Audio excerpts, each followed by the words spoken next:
Lisa here again. I wanted to give you another update on my nursing journey and why I decided to pause it, actually step away from nursing for the moment. So if you've seen any of my other videos, podcasts, you see there's been an ongoing challenge for me to secure preceptorship. Just very brief backstory of my nursing journey. So my nursing program is Advanced Entry BSN program in Canada. There are 7 semesters. I've completed 6 semesters. Only 1 left, and they weren't able to. There's so much, been a lot of red tape and information withheld and miscommunication. And I was giving them a deadline till the end of August. I even gave them an extra day, and they still couldn't find me a secure spot. And finally, this actually wasn't for once, it wasn't the school's issue. It was the site that I was going to. There's too many people involved. It was a long weekend. And I decided, and they're like, oh, wait, because now today's Labor Day and school's supposed to start tomorrow. And they're like, oh, we can still maybe try to find you something. And like, time has run out, and I'm not going to keep waiting and waiting. I put more than my fair share effort into this process, more than I really should as a student. And they haven't reciprocated that. I put more in than they have, let's put it that way. And so I just told the program chair, I'm dropping this course. I'm deferring to either next summer of next year or fall of next year. And of course, they were sorry to hear that. They'd let me know if you change your mind, like tomorrow, I'll still pursue this. No, I've done, for the past few months, I've done everything they've said and more. I had to get accommodations, which is a total waste of time, because now we're not even focusing on that, because now we're potentially going to get a mental health placement.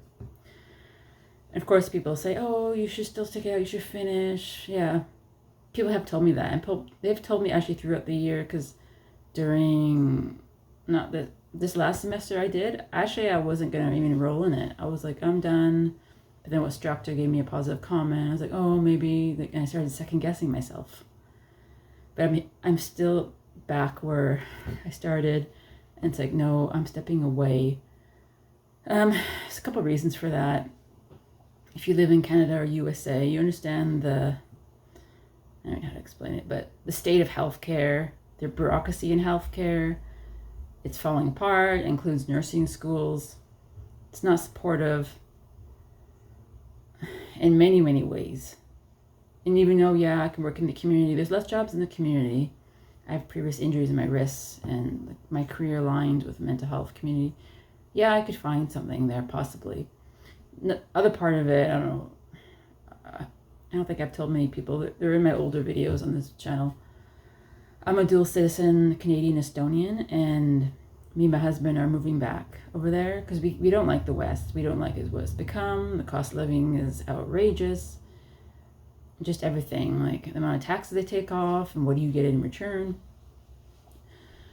And so I don't really want to even work healthcare here. So we're looking to move over there. I know some people ask, why do you even get a nursing degree if you're not going to stay in Canada?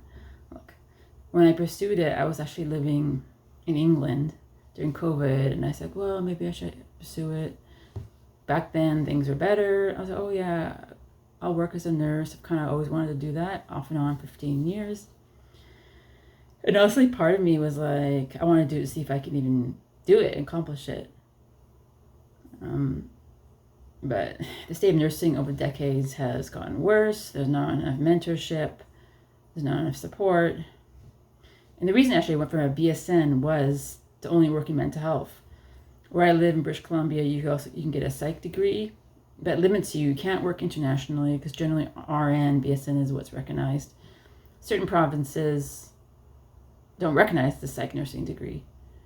So that's a little backstory of that. It's just the state of where everything is right now. It's like I put so much effort into this program, more than I really should have, especially for this process of finding a placement, and that wasn't reciprocated. Like, I'm tired of always thinking about school, tired of going to bed, thinking about it, waking up, thinking about it. Is this the day I'll get a secure placement? I was tired of it. It was ruining my sleep. Like, what is fun anymore? And I'm done with it. I'm going to walk away on my terms. I'm tired of waiting for other people. I'm not going to do it anymore. But I'm going to come back and finish it. Come back. I'll fly back from Europe for 10 weeks to secure a placement. Other people in my program have done that.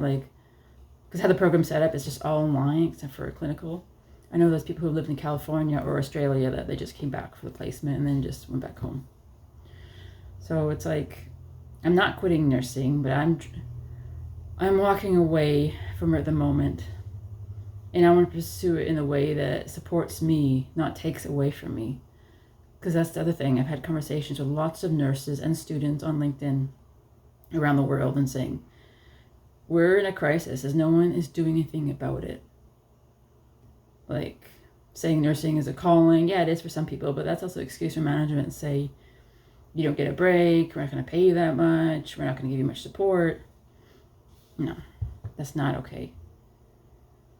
So, just referencing my notes of this process. I mentioned, so I'm moving abroad, and then, when I finished my preceptorship, when I wrote my NCLEX, I found out actually there's global testing sites for NCLEX. So if I'm living in Estonia, the closest, or the one I want to do, I'll do it in Scotland. And then I won't have to come back for North America for that. And I'll have it in the future if I ever want to come back or ever want to work in North America as an RN, then it's there. But it's not my priority right now. So like I said, it's just a pause, walking away for a moment. And other nurses have told me the most important thing is that you thrive and you take care of yourself. And come back to nursing when you're ready if you feel like you want to do that. So I kind of want to reach out to other nursing students. If you're feeling the similar way I'm feeling, and other students who have walked away, have you paused and come back, or maybe have you left entirely? There's another part of this also. I should do a separate video on this.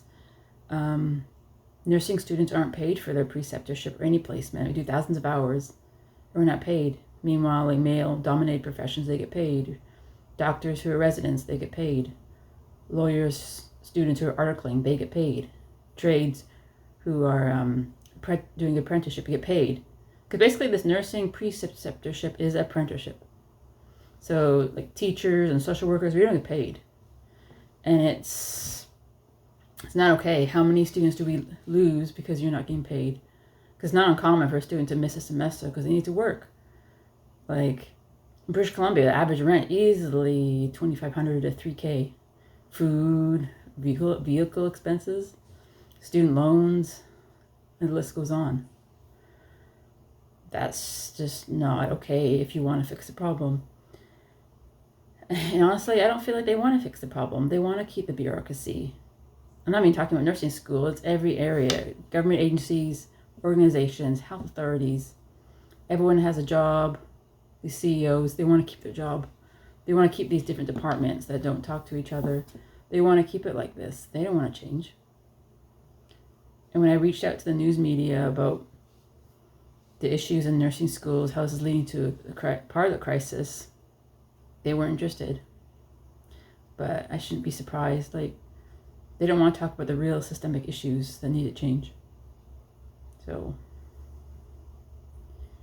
I'm just going to continue work. I do have a job as a student nurse in a mental health facility. So I'll do that. I love doing that because I'm working, earning money, and with a nursing team. I'm not stressing about school. It's another thing. I'm working as a student nurse. None of those hours count to me graduating. And that's another problem. So I'm going to do that. And then maybe some of the nursing students don't know, before I went to nursing, I'm trained as a clinical hypnotherapist. I've helped people with anxiety, with fears, phobias, depression, different medical issues. I support them, diabetes, chronic pain. If you're interested, message me. It's not what you think. I know people have some preconceptions about hypnosis. I'm going to start seeing some more hypnosis clients, and I'm going to start to offer that virtually. And another thing, because I have a nurse mentor for my program, which I'm still going to be in touch with her. She suggested you should offer a service of offering advocacy to nursing students.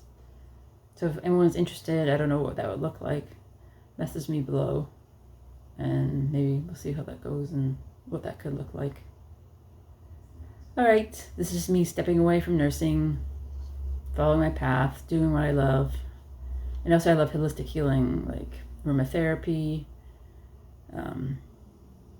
Bach family remedies, Reiki healing. All right, thank you. I'll see you in the next video, in the next podcast. Be well.